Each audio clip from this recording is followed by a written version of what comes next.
virtuosa quem achará, o seu valor excede o de finas joias, o coração do seu marido confia nela.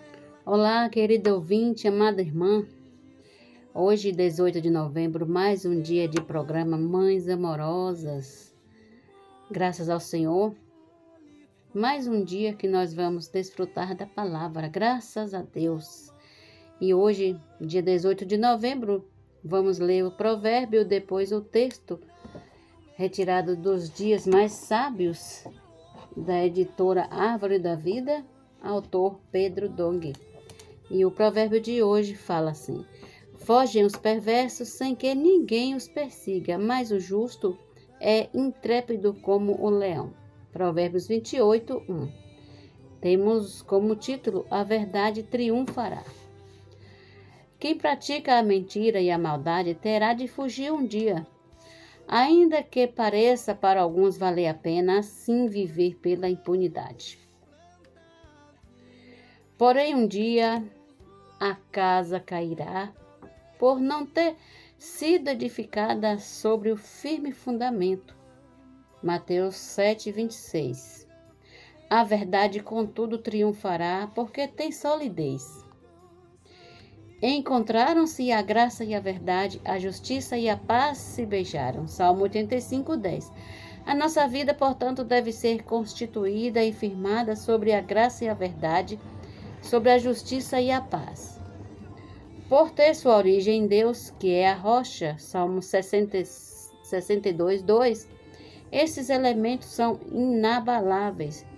De outra parte, Deus fará abalar não só a terra, mas também o céu, para remover tudo que se pode abalar, isto é, tudo que não tem base sólida, para que fiquem somente as que não podem ser abaladas. Pois nós um dia receberemos um reino inabalável. Hebreus 12, 26 até o 28. Deixe Deus remover da sua vida tudo que é abalável e busque a graça, e a verdade, e a justiça e a paz. Busque o reino. Romanos 14, 17. Busque esses elementos que o irmão está falando aqui, né? Que fala também nos Salmos 85, 10. A graça e a verdade, a justiça e a paz. Amém? Bom dia. Jesus Cristo é o nosso Senhor. Até amanhã com mais provérbios, palavras de sabedoria. Fique na paz que vem do nosso Senhor Jesus. Amém.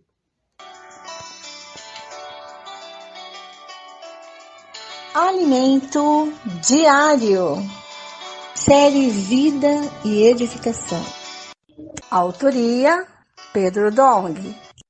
Leitura Márcia Girlânia. Amém, amém, irmãos. Jesus é o Senhor. Estamos aqui para lermos e desfrutarmos. Ó Senhor Jesus, terça-feira, semana 1.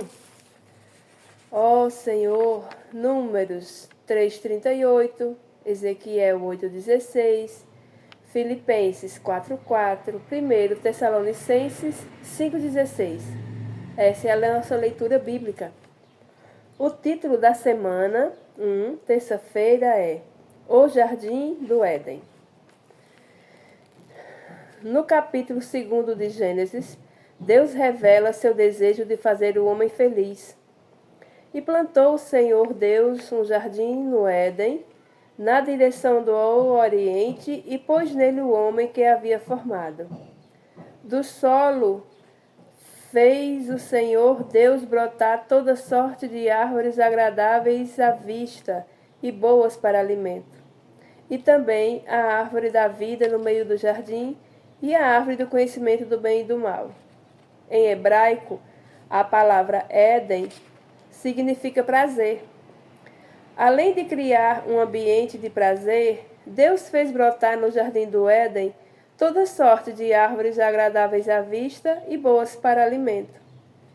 Isso mostra que ele quer fazer feliz o homem que criou, fazendo-o desfrutar de sua presença e do ambiente criado por ele.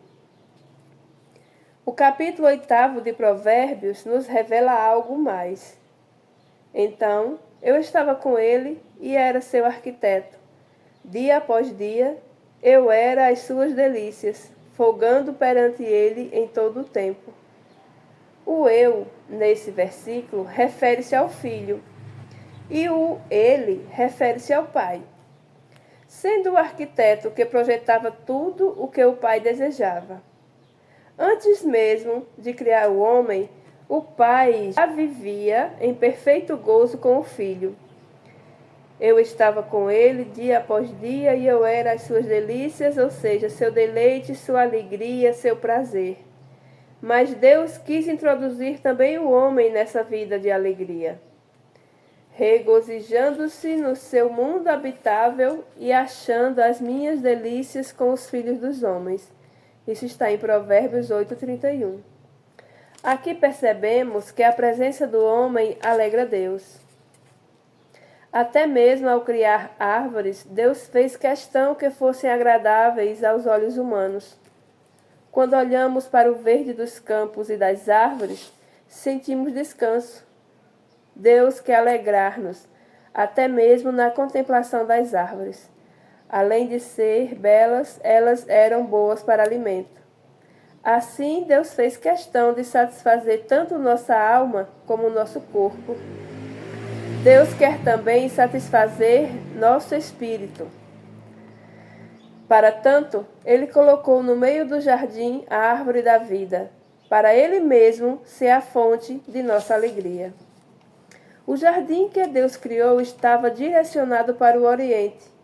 O tabernáculo construído por Moisés e o templo de Salomão também tinham uma entrada voltada para o Oriente, porque o Oriente é o lado do nascer do sol. Precisamos contemplar o nascer do sol porque somos filhos do dia. Não somos da noite nem das trevas, somos do dia. Sempre esperamos o amanhecer, o dia chegar. Nossa esperança é o nascer do sol. Nossa esperança é a vinda do Senhor. Fazemos parte dos que amam a volta do Senhor. Quando Cristo nasceu, foi profetizado que ele viria como o sol nascente das alturas. Graças à entranhável misericórdia de nosso Deus, pela qual nos visitará o sol nascente das alturas, em sua segunda vinda ele virá como o sol da justiça. Mas para vós outros que temeis o meu nome, nascerá o sol da justiça, trazendo salvação nas suas asas. Saireis e saltareis como os bezerros soltos da estrebaria. Em sua primeira vinda, ele nascerá para executar a justiça e seu juízo na terra. Por isso, devemos esperar o direcionamento, o suprimento, a salvação e o cumprimento da vontade de Deus, assim como se aguarda a chegada do amanhecer. Esperemos a vinda de nosso Senhor Jesus, porque os malfeitores serão exterminados, mas os que esperam no Senhor possuirão a terra.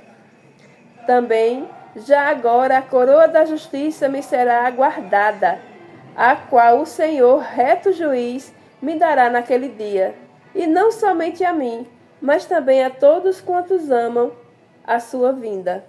E ainda, esperando e apressando a vinda do dia de Deus, por causa do qual os céus incendiados serão desfeitos e os elementos abrasados se derreterão. Nós, porém, segundo a sua promessa, esperamos novos céus e nova terra, nas quais habita a justiça. Continuando no capítulo 2 de Gênesis, Deus colocou o homem no jardim que formará. Isso mostra que o jardim foi criado para o homem viver na presença de Deus. Apesar de haver árvores agradáveis à vista e boas para alimento, o que realmente satisfaz ao homem é a presença de Deus e sua palavra. Só assim ele vive numa esfera de alegria e de prazer. Mas Deus também deu ao homem a responsabilidade de cultivar e guardar o jardim, isto é, de trabalhar. Cultivar significa fazer a vida desenvolver e crescer. Guardar significa proteger o jardim contra intrusos e invasores, evitando que seja danificado. Hoje, o mesmo se aplica a nós. Podemos enviar a imersão para alguém ou pregar o evangelho nas ruas visando cultivar a vida. Também devemos guardar nosso lar contra Satanás e tudo que se opõe à obra de Deus. No terceiro dia, Deus já havia criado a relva, mas ainda não havia feito chover, ou seja, nenhuma planta havia brotado. Porque Deus não mandou a chuva? Porque o homem ainda não havia sido criado para lavrar o solo. Deus só enviará a chuva quando houvesse alguém para cuidar da terra.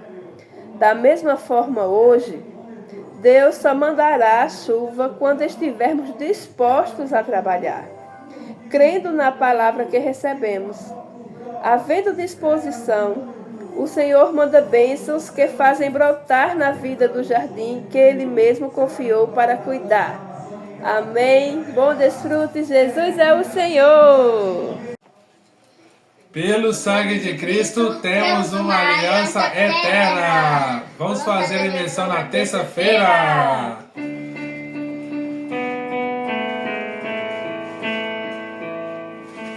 Temos uma aliança eterna. Pelo sangue de Cristo temos uma aliança eterna. Pelo sangue de Cristo. Pelo sangue de Cristo, temos uma aliança eterna. Temos uma aliança eterna. Pelo sangue de Cristo, temos uma aliança eterna. Pelo sangue de Cristo, pelo sangue de Cristo, temos uma aliança eterna. Amém!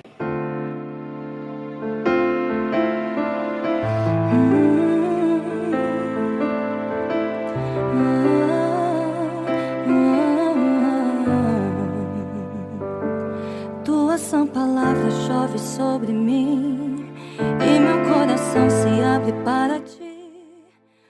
Bom dia, amadas irmãs, queridos ouvintes. Estamos começando aqui mais a nossa leitura bíblica de hoje, terça-feira, dia 18 de novembro. Passamos aí os meados de novembro e estamos já quase terminando o livro de Ezequiel. Um livro bem longo, né? E com profecias e visões fantásticas, né? Hoje nós vamos continuar lendo o capítulo 37 e 38. Eu quero convidar você para ficar com a gente. Em seguida temos a irmã Lene, que dá continuidade com Salmos, Provérbios e o livro de Tiago. Então vamos orar para iniciar nossa leitura? Senhor Jesus, antes de tudo oração, né? Senhor, possa dar luz para nós, né? Senhor Jesus, muito obrigada pela palavra aberta para nós essa manhã. Senhor, a palavra que nos revigora, que nos anima, que nos dá luz, também nos expõe. Senhor, a palavra que fala conosco, que é o próprio Cristo. Senhor Jesus, possa entrar dentro de nós hoje, fazer morada. Senhor Jesus, palavra entra dentro de nós. Nós precisamos dessa palavra encucada no nosso coração, mente, vontade, emoção e consciência. Essa palavra possa estar dentro de nós. Ó Senhor Jesus, para nos proteger, para nos iluminar, para nos livrar do mal. Ó Senhor Jesus, nossa espada de dois gumes é a palavra do Senhor. Senhor, abençoa as irmãs, a saúde de cada irmã, das famílias, Senhor. Todas as nossas necessidades o Senhor as conhece e o Senhor é capaz de suprir todas elas. Nós lembramos que colocamos o Senhor em primeiro lugar, Senhor, nessa manhã, e todas as outras coisas vão ser acrescentadas, porque nós cremos na Tua palavra. Buscamos também não só as coisas terrenais, as nossas necessidades, mas buscamos o que é celestial. Ó Senhor Jesus, dá-nos a tua presença. Amém. Aleluia. Então é isso aí. Estamos juntos com o Senhor, né, nessa luta aí. Todo dia é uma luta, é uma guerra, né? Estamos em guerra. E todo dia é uma luta. Mas com Cristo somos mais que vencedores. Bem, hoje eu vou falar sobre a visão. A visão de um vale de ossos secos. É o capítulo 37. Vamos começar com o versículo 1. Veio sobre mim a mão do Senhor, e ele me levou pelo Espírito do Senhor e me deixou no meio de um vale que estava cheio de ossos. Ele me fez andar ao redor deles, e eu pude ver que eram muito numerosos na superfície do vale e estavam sequíssimos. Então me perguntou: filho do homem, será que esses ossos podem reviver? Senhor Deus, eu respondi, tu sabes. Então ele me disse: profetize para esses ossos e diga-lhes: ossos secos, ouçam a palavra do Senhor. Versículo 5. Assim diz o Senhor Deus a estes ossos: eis que farei entrar em vocês o Espírito, e vocês viverão. Porei tendões sobre vocês, farei crescer carne sobre vocês, e os cobrirei de pele. Porém, vocês o Espírito, e vocês viverão. Então, vocês saberão que eu sou o Senhor. Então, profetizei, como me havia sido ordenado. Enquanto eu profetizava, houve um ruído, um barulho de ossos que batiam contra ossos e ajuntavam. E se ajuntavam, cada osso ao seu osso. E olhei, e eis que apareceram tendões sobre os ossos. Cresceram as carnes, e eles se cobriram de pele, mas não havia neles o Espírito. Então ele me disse: profetize ao Espírito. Profetize, filho do homem, e diga ao Espírito: assim diz o Senhor Deus, venha dos quatro ventos, ó Espírito, e sopre sobre esses mortos para que vivam. Profetizei, como ele me havia ordenado. O Espírito entrou neles. Eles viveram e se puseram em pé. Formavam um exército, um grande exército. Então ele me disse: filho do homem, esses ossos são toda a casa de Israel. Eis que dizem: os nossos ossos estão secos, perdemos a nossa esperança, fomos exterminados. Portanto, profetize e diga-lhes: assim diz o Senhor Deus, eis que abrirei as sepulturas de vocês, e os farei sair delas, ó povo meu, e os levarei de volta à terra de Israel. Vocês saberão que eu sou o Senhor quando eu abrir as sepulturas de vocês e os fizer sair delas, ó povo meu. Porém, vocês, o meu Espírito, e vocês viverão. Eu os estabelecerei na sua própria terra, e vocês saberão que eu sou o Senhor. Eu falei e eu o cumprirei, diz o Senhor. Reunificação de Judá e Israel. Versículo 15. A palavra do Senhor veio a mim dizendo: filho do homem, pegue um pedaço de madeira e escreva nele o seguinte: de Judá e dos filhos de Israel, seus companheiros. Depois pegue outro pedaço de madeira e escreva nele: de José, pedaço de madeira de Efraim, e de toda a casa de Israel, seus companheiros. Junte os pedaços de madeira um ao outro, faça deles um só pedaço, para que se tornem apenas um na sua mão. Quando os filhos do seu povo perguntarem: você não vai nos explicar o que significa isso? Responda: assim diz o Senhor Deus.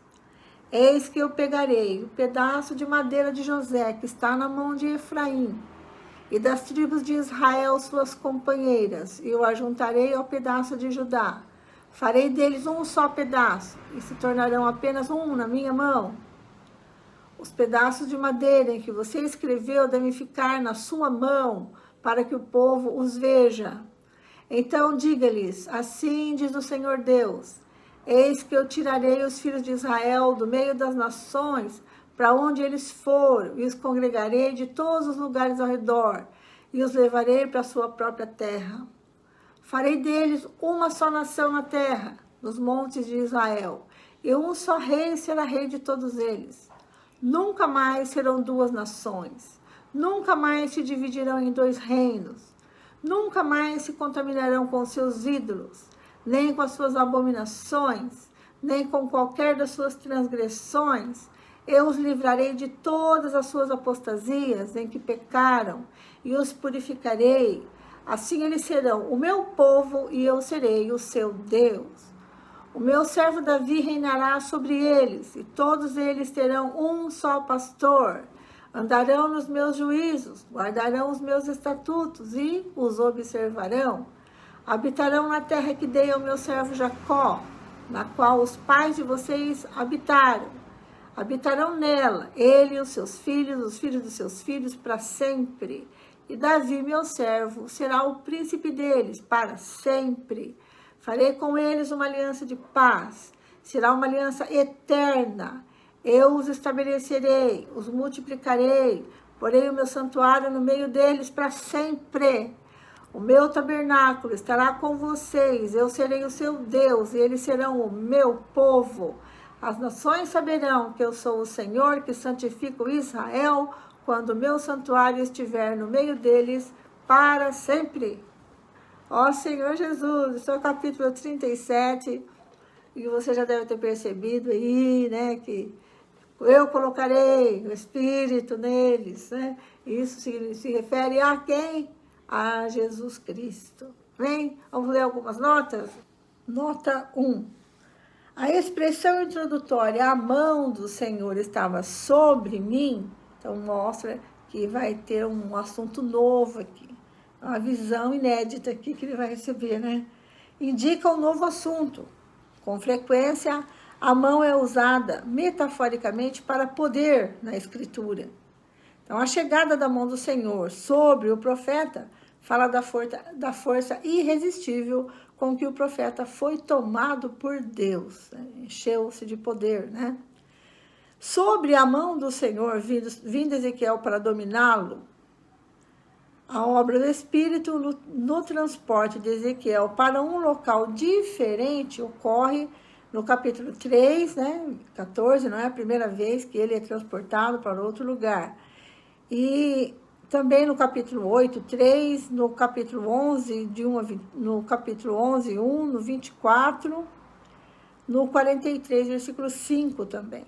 Isso indicando o início de uma revelação visionária, como um israelita treinado no sacerdócio. Nós estamos falando com ele através de visões, né? Ezequiel sabia da importância de tratar adequadamente um cadáver humano. Ele deveria ser enterrado, né? Essa grande quantidade de esqueletos insepultos, ou seja, ao ar livre, né? Cheio de ossos, lembrava a Ezequiel a execução das maldições do juízo por causa da desobediência. Nota 2. Os ossos que estavam muito secos indicavam que a morte tinha ocorrido há muito tempo. Portanto, a vida estava, obviamente, além da ressuscitação. Tem algumas referências para você. Vou te dar, para você se aprofundar mais na palavra. 1 Reis, capítulo 17, 17 a 24. 2 Reis 4, 18 a 37. Né? E ver também 2 Reis 13, 21. Ossos secos constituem uma metáfora para espíritos abatidos em outras passagens bíblicas. Então, quando está com o espírito abatido, né, pode-se dizer, está com ossos secos. Capítulo 37, nota 3. Ezequiel sabia que Deus tinha o poder de ressuscitar pessoas dentre os mortos. Ele sabia. Por quê? Porque isso já havia acontecido. Em 1 Reis, lembra-se do filho da mulher que Eliseu ressuscitou? Pois é. Tem a passagem de 2 Reis 4, 18 a 37, tem Isaías, capítulo 26, 19, tem Daniel, capítulo 12, 1, 2. Mas esses ossos aqui, que nessa visão, estavam muito secos. Isso significava que a carne já se decompusera. Isso parecia tornar impossível a ressuscitação. Podem esses ossos viver? Mas acontece algo inusitado aqui. No capítulo 37, versículo 6, quando o fôlego de vida é soprado dentro de um corpo, ele passa a viver. Você imagina a cena, né? O Senhor falou que ele iria juntar ossos, cada um ao seu osso. Então, como estava cheio de ossos, eles poderiam estar em lugares separados. Então, o osso do pé está num lugar, o osso da mão está em outro lugar, mas o Senhor juntou cada osso ao seu osso. Que é isso? E ele vendo tudo isso, então você imagina ele tendo essa visão aí, cada osso juntando ao seu osso, depois os tendões sendo criados ali, a carne, a pele, né? O Senhor refez tudo ali. E ele se põe em pé. E ele se põe em pé, mas ele não tem um espírito. Mas então é soprado o espírito e eles revivem. Imagina a cena, né? Eu estou falando aqui com vocês, imaginando a cena, certo? Então, no versículo 9, fala dos 4 ventos, provavelmente indicando o pleno poder do fôlego que entra, visto que os ventos procedem de todas as direções, né? O quadro nos faz lembrar do evento da criação, quando o Espírito de Deus se movia sobre os elementos brutos do mundo, transformando em uma terra habitável, né? Referência para você, Gênesis 1 e 2. As notas são riquíssimas e estamos lendo as principais aqui. Ó Senhor Jesus. E que simboliza esses ossos? Então, nota 11. Esses ossos simbolizam a restauração de toda a casa de Israel à sua própria terra.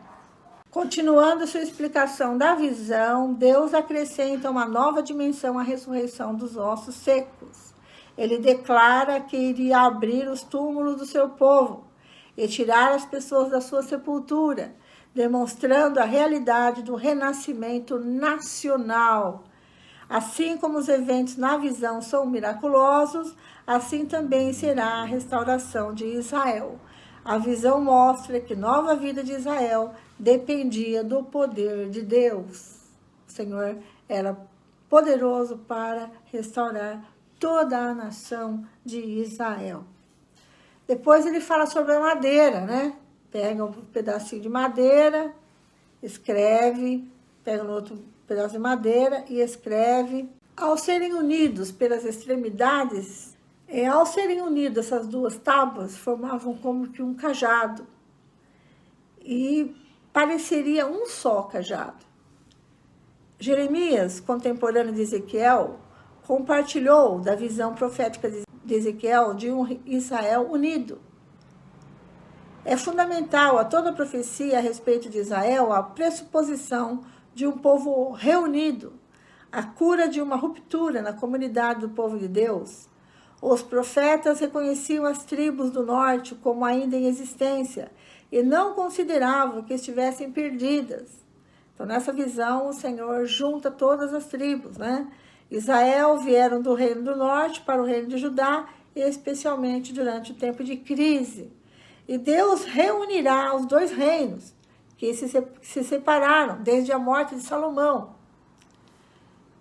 Para a profecia semelhante da reunião, Isaías 11 também usa a imagem de uma árvore em crescimento para simbolizar a unificação de Israel e Judá sob a liderança de um rei davídico.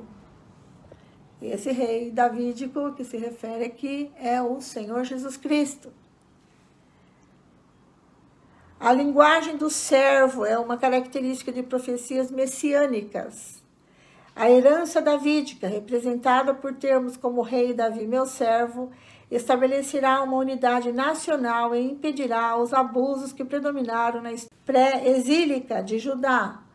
O novo governante incorporará os ideais estabelecidos em Deuteronômio 17, 14 e 20, subordinando-se à autoridade do Senhor.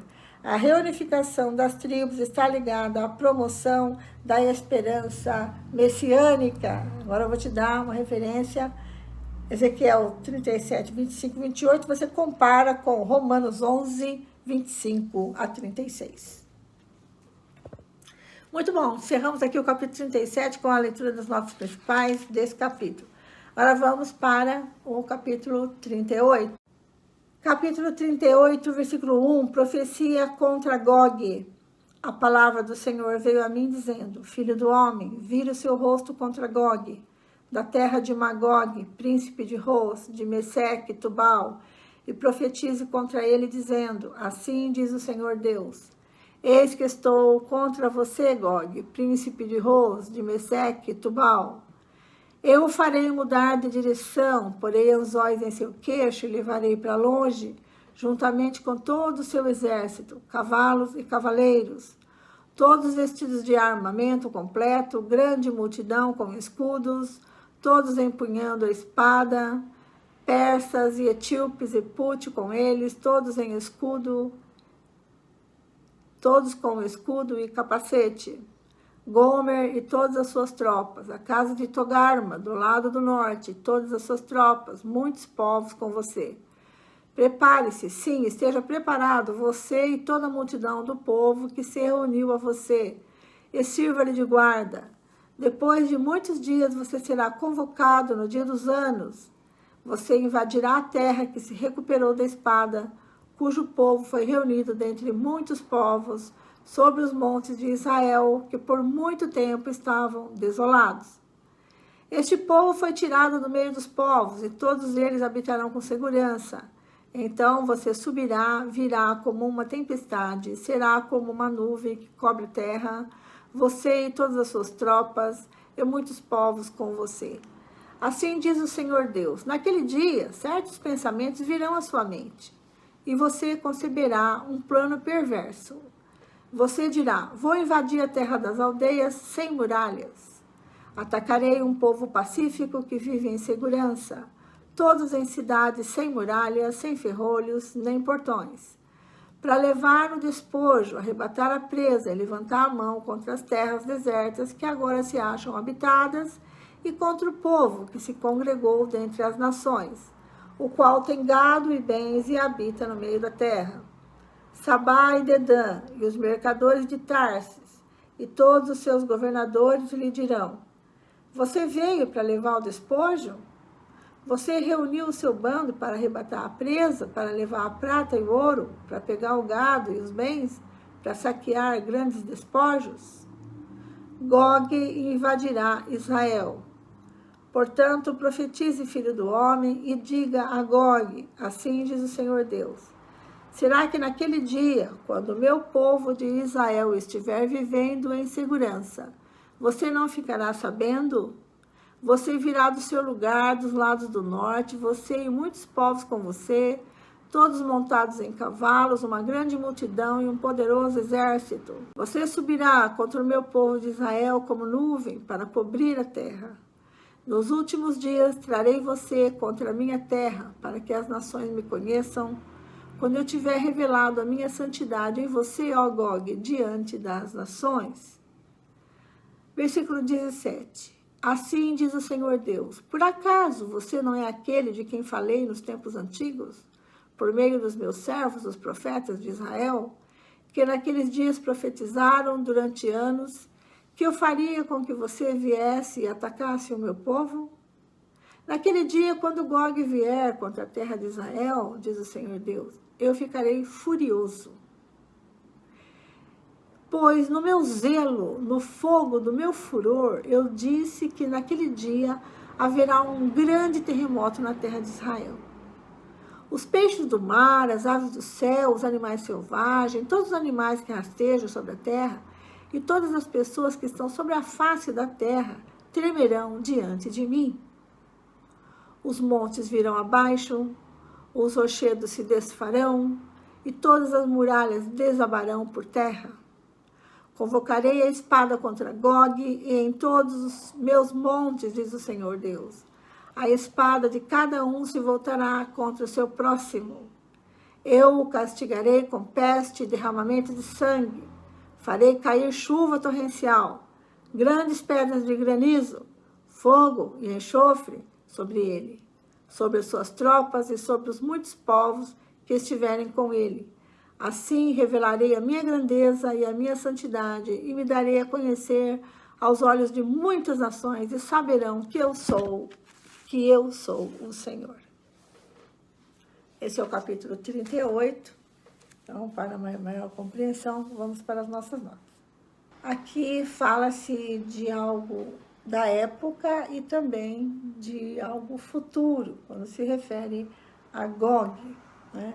A nota 2 diz assim: a maneira mais imediata, Gog pode se referir a Giges, rei da Lídia, no 7º século a.C. Mesmo assim, a referência transcende as circunstâncias desse Gog histórico para se referir a um líder que se oporá a Israel num futuro distante, ou seja, agora, atualmente, né? Um paralelo atual seria falarmos de um líder proeminente, porém vil como um novo Hitler.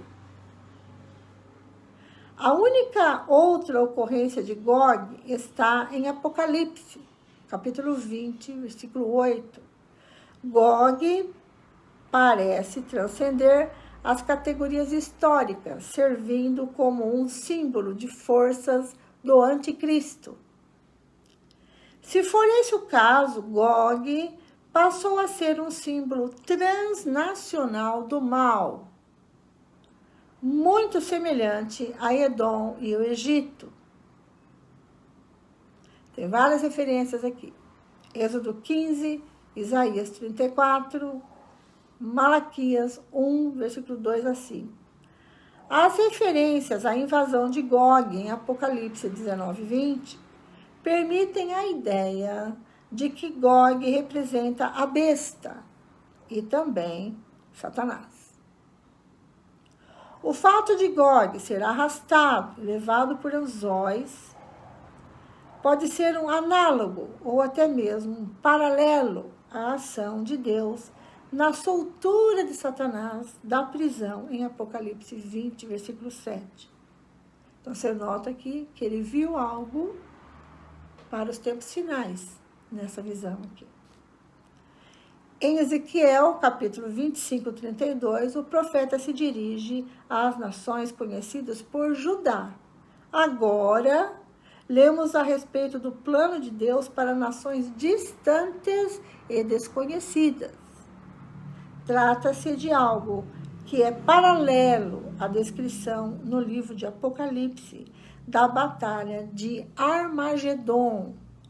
Apocalipse 20, versículo 8, identifica Gog e Magog como uma figura para todos os inimigos pagãos de Israel e do Messias, certo? Não é só da nação de Israel, é de todos os cristãos, certo? Em outra parte, no Antigo Testamento, Magog só é encontrado em Gênesis 10, versículo 2, e no paralelo seu de 1 Crônicas 1, 5, onde Magog é identificado como o segundo filho de Jafé, em razão da palavra hebraica para chefe, de maneira semelhante ao nome Rússia. Muitos estudantes contemporâneos da Bíblia têm procurado identificar Rússia como chefe nesse versículo. Essa identificação popular se baseia numa etimologia errada, sendo que a semelhança de som entre Rússia e Ros é puramente acidental. Em nenhum texto bíblico, Ros aparece como uma nação. Além disso, aqueles que identificam Meseque como Moscou e Tubal como Todosk, do mesmo modo, operam com suposições errôneas acerca das evidências etimológicas.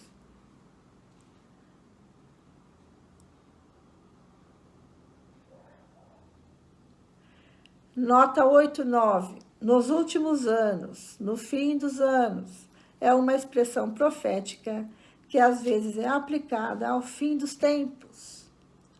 Ele alude à expressão quase idêntica, últimos dias, que designa o tempo do reino messiânico.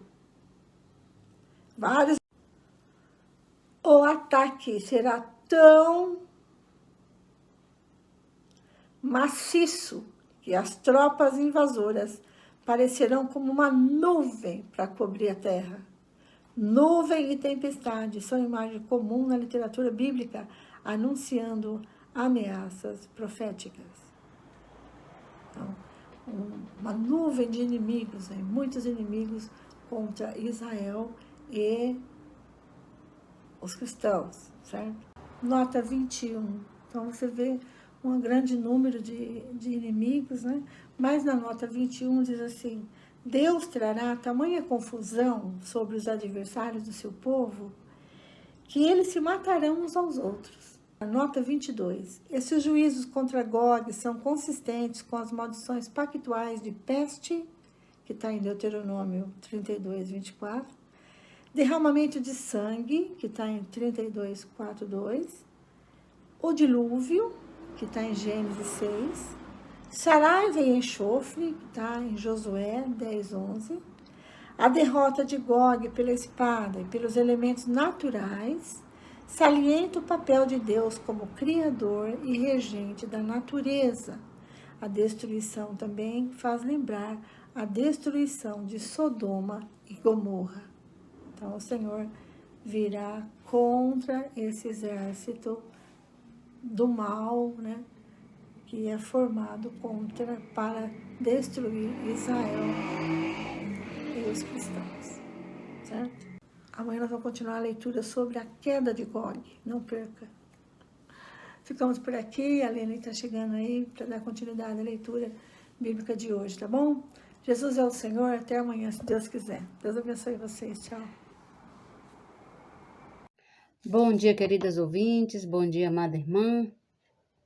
Continuando com a leitura bíblica, a segunda parte, hoje, 18 de novembro, a irmã Vera já leu a primeira, já leu Ezequiel. Então, vamos dar continuidade lendo Salmos, capítulo 117, bem pequenininho, só 2 versículos. Provérbios 28, 1, pequeno também, e a carta de Tiago, capítulo 2. Então, vamos iniciar com Salmos. Salmo de louvor.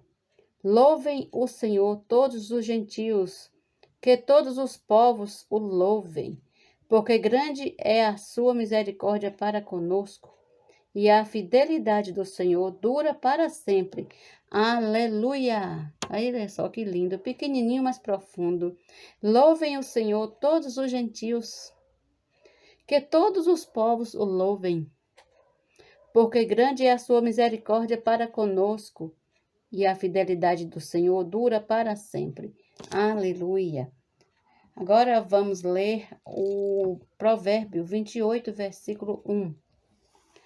Os ímpios fogem mesmo quando ninguém os persegue, mas o justo é intrépido como o leão. Amém? Agora vamos ler a carta de Tiago, capítulo 2, que fala assim: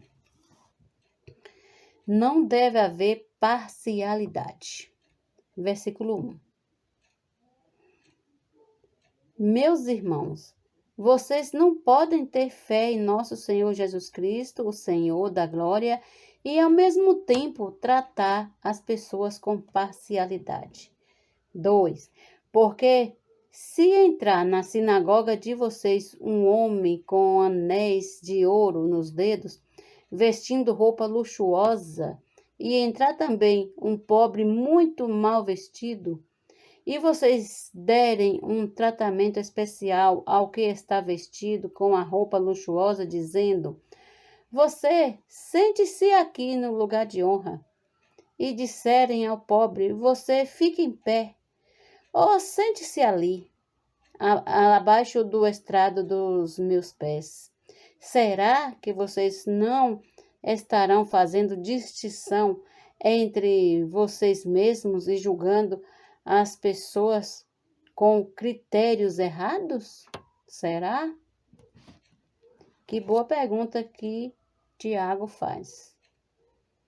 Escutem, meus amados irmãos, por acaso Deus não escolheu os que para o mundo são pobres para serem ricos em fé e herdeiro do reino que ele prometeu aos que o amam?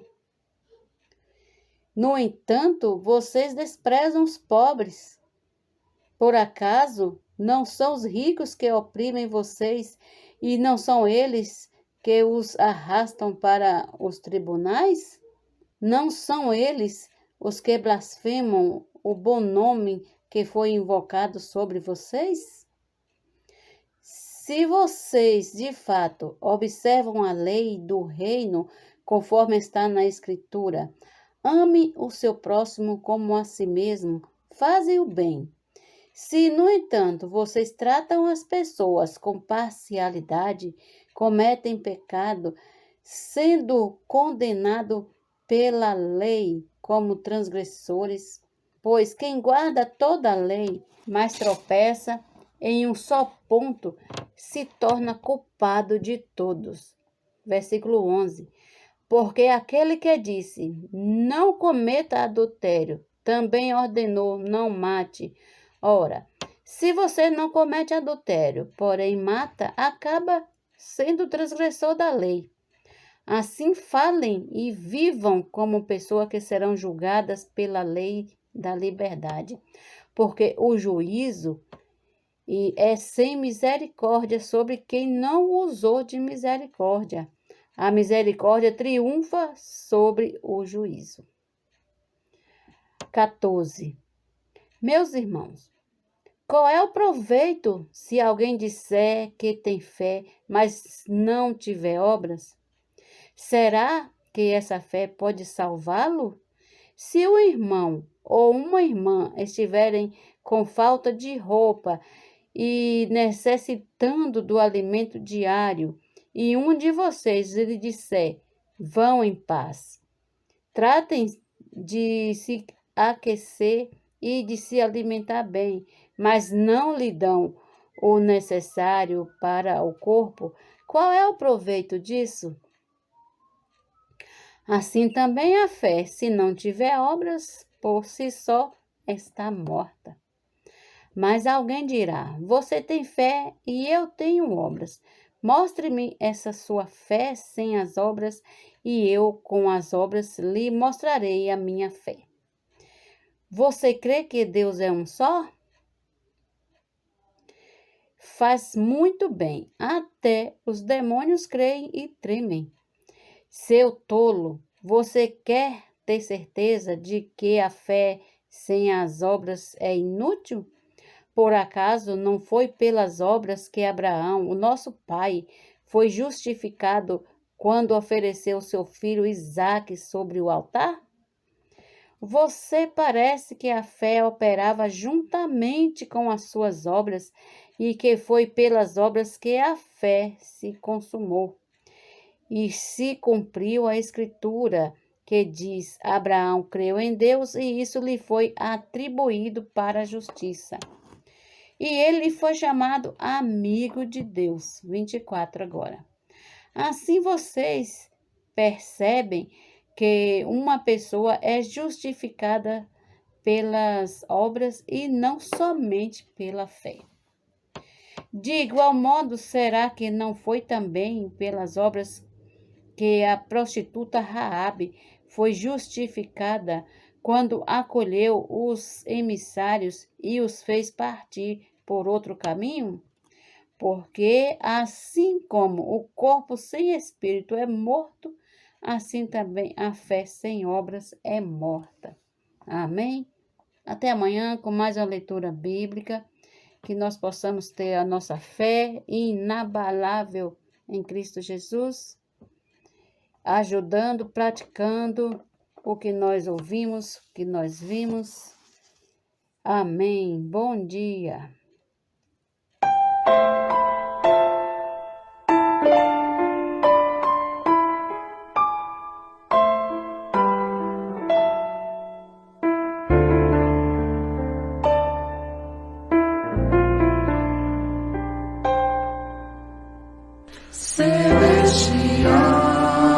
visão me capturou. Em fé irei mantê-la até o fim. Na cruz Jesus morreu e me salvou, e sua vida eterna deu a mim. Regenerou, me deu minha filiação, tornou-me co-herdeiro de seus bens. É minha primogenitura,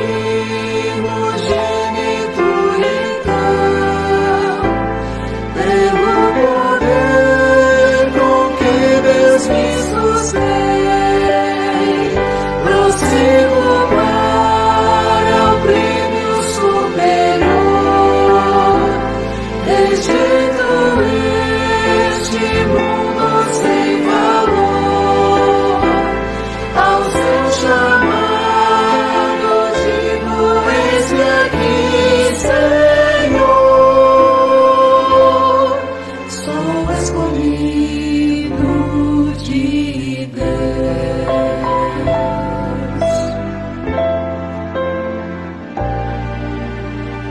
Consagro minha vida ao Senhor, sincero voto a Ele em gratidão.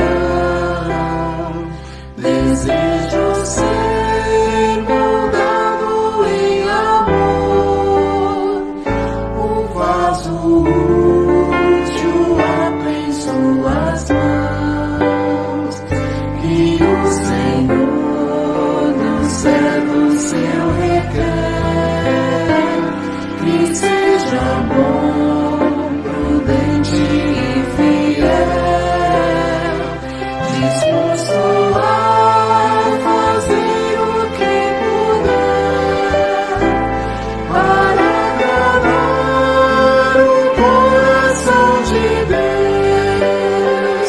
Buscá-lo-ei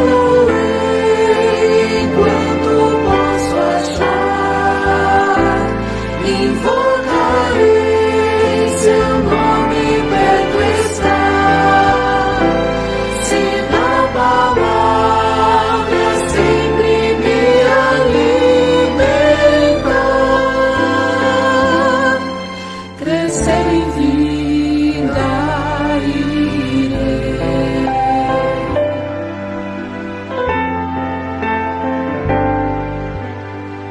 Decido em santidade aqui viver, um proceder contínuo do Senhor,